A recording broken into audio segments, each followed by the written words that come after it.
Hey everyone, Connie here, and welcome to my first impressions review of Peacemaker. So, I'll say right off the bat, this was a series I had no real intention to watch or check out because while I enjoyed the Suicide Squad, Peacemaker was like not only just the worst character of it, but actually brought down the movie drastically for me. Um, and this series basically showcases why he really should not have been the star of this. Why the series it would have actually been better if it focused on like a character like Bloodsport. Because this first episode had some pretty good stuff in it. In fact, a lot more than I expected. But pretty much every time John Cena held the screen as Peacemaker, he was the worst part of this by far. Like, it's not even close. Part of it is just because John Cena can't act for shit. Like, the dude is a terrible actor. He's always been a terrible actor. He's not believable. You see him as John Cena playing a character rather than, the character. It's like with every other character, you believe that they're the character. You believe that they are who they're portraying. But with John Cena, you don't. He's so unbelievably bad that it kind of takes away the immersion. Not to mention his character is so unbelievably unlikable that there's certain elements and relationships that really don't work like I feel like they're supposed to be. But I'll get to that. So I wrote down a list of like talking points, I guess you could say, that I'm just going to go over for this first episode. So let's start with the opening. Because apparently people are praising the opening. It's a big deal, I guess. From what I heard, James Gunn's entire point of view on it was he wanted to make an opening that no one would ever skip. I won't be watching it again. I saw it once and it's like, this is a extremely try-hard opening. It's like, yeah, it's very obvious that James Gunn was trying to make an opening that people wouldn't skip because he tried way too hard and failed. It's annoying. It's just stupid. It's not entertaining. The song is good. I'll give it that, but the visuals are just dumb. It's not fun. It's not entertaining. It's not funny. It's just like, I don't want to watch this. So yeah, it's just, maybe it's just not my kind of thing, but I didn't like it. But yeah, so to avoid just talking about like John Cena not being able to act to save his life, again, I'll talk about how other characters in this were good. For one of our main characters is this woman named Leota Adebayo, I believe her last name is pronounced. If I got that wrong, I do apologize. But Leota is too good for this series and too good for being connected to Peacemaker. She is by far the best character in this. She's also in a sapphic marriage. She has a wife. And it's revealed in the episode that she is the daughter of Amanda Waller. And it's just like, girl, like, I don't know, like, what the intent here was, but they made her the most likable character in this to such a degree that she doesn't feel like she belongs in this. It feels so out of place to have such a likable, good character in here. And the episode also tries to build up like that there's going to be this possible friendship between her and Peacemaker, and it's like, no, that's toxic as fuck and a really bad thing to showcase in a series like this. Like, this series clearly is trying to say that Peacemaker's in the wrong and everything. It doesn't make any of his characteristics better by admitting he's bad. It's still bad. But at the same time, it's like trying to portray the idea of like someone who is clearly a progressive, good person being friends with someone who is one of the worst, shittiest, most horrible people you could imagine is like, I'm sorry, but no. I'm sorry, but fuck that. That is a exceptionally dangerous idea. We should not try to be friends with people who do this horrible shit and literally kill us. And it's made a very huge point as well in this episode that Peacemaker has very disproportionately killed people of color. And while it's not something he's necessarily attempted to go for, it is something that is ingrained in him because his father is shown to be excessively racist and horrific. But it's like, it's made very clear that he's racist. Whether he even knows it or not, it doesn't matter. He is. And she's a woman of color. And it's just like, everything about this relationship is horrific. And yet, the near ending of this episode tries to paint it as wholesome. And it's like, this is not a good thing to show.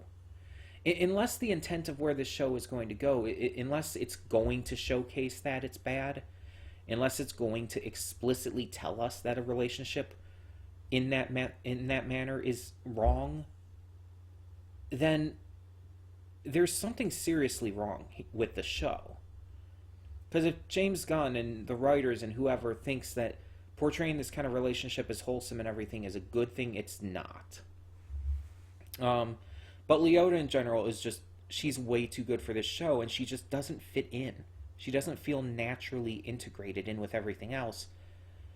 Because everything else is just not like her at all. It's just not good in terms of, like, being a good person and all. But speaking of a female main character who does fit in, we have Harcourt, one of the agents who was assigned to Peacemaker's case and all, because Waller is upsetty at everything that occurred with the Corto Maltese case and all. And she's much more fitting for this.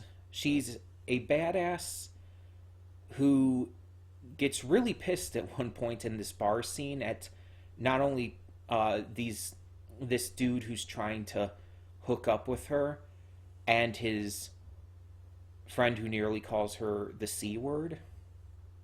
But then she also gets pissed at Peacemaker for also advancing on her right after the fact. And it's like she shows some badassery in terms of physical combat and stuff and just standing up for that bullshit. And it's like, yeah, I like you. And you actually feel like you fit in with all of this. Unlike Leota, who's just like, you just don't naturally feel like you belong here. And then there's Peacemaker's father, who's, again, he's just a racist piece of shit. He's somehow kind of worse than Peacemaker, and he's played by Robert Patrick, who I believe was the actor from Terminator 2, I want to say. I believe he was the Terminator in the second one, the bad Terminator in the second one. But yeah, he's just like we even basically see him watching this universe's version of Alex Jones, and he uses the queer slur, the F slur for queer people that I really fucking hate. And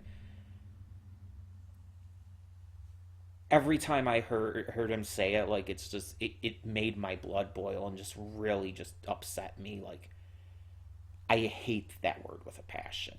And I understand they're portraying him as bad, but it does not help me feel better that they're portraying it as bad because it still bothers the shit out of me that much. Um, but yeah, he apparently has a bunker in his closet that's Bruce Wayne levels of like richness, and it's like, who the fuck are you that you have like Bruce Wayne levels of money to be able to build something like this and have all these like Batman levels of tech? Who the fuck are you? You live in a normal looking suburban house. You can afford this kind of tech? It was actually honestly it was more high tech looking than anything I've seen in any Batman iteration. And it's like, Jesus. Um there's also this character named Adrian who's just in there for like a scene, and he's really fucking annoying and I don't know why he's there. Um and then there's the ending. The ending kind of turned into like this horror movie because Peacemaker's being pulled into this operation where he has to hunt down these butterflies, which are like genetically altered people or whatever. And we see one at the end after who he ends up fucking after meeting in the bar, and then it afterwards she turns against him because it's revealed she's one of them, and she's very animalistic and vicious and violent and trying to kill him and everything. And she like jumps out a window, lands no problem, and he only beats her by blowing her up. And it's like, holy shit, this is actually really good. Like, she's really scary, and this entire situation is really freaking crazy. And I kind of love it. But it also, it's just like, John Cena still cannot act to save his life, and it's very apparent during this scene. Um, and there's also this character named Myrn who's in there. And I feel like he's only in there because they could only get Viola Davis for a tiny little cameo role or whatnot. Because she probably wanted too much money. Um, but Myrn is he basically comes across as discount Amanda Waller. Just in terms of personality and whatnot. Just discount Amanda Waller. There's nothing else about him that matters, really. He's not a character outside of that. Also there's the one guy like Economos or whatever the fuck his name was. He was in the Suicide Squad movie too. He feels different in this. Like it doesn't feel like the actor. It's the same actor. He just doesn't feel like he's performing it the same. He doesn't feel like the same character to me. Just in terms of personality and stuff, he seems more. I don't know. He seemed more fun in the movie. He seems more pissy and um, what's the word? More pissy and cynical. That's it. More pissy and cynical in this, and it's just like, you were enjoyable in the movie, but you're not really enjoyable here. And then there's Eagly. Eagly is one, I think, a little too small. I think bald eagles are actually quite a bit bigger than that. Bald eagles are surprisingly huge. A lot of people don't realize that. Um, but Eagly is just kind of there.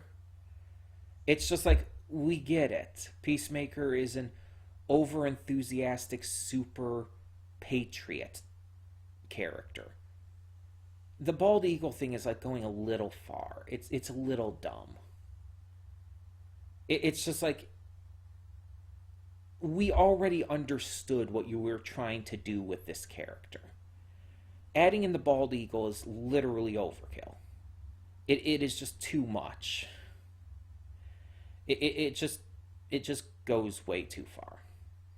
Also, they use a Foxy Shazam song in there, and I'm like, this show doesn't deserve Foxy Shazam.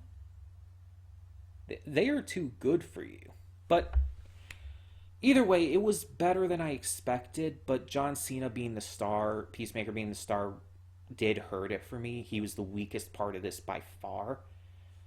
But tell me what you think in the comments below. Thank you so much for tuning in. And for now, I'm Connie, and I'm signing off. See y'all next time.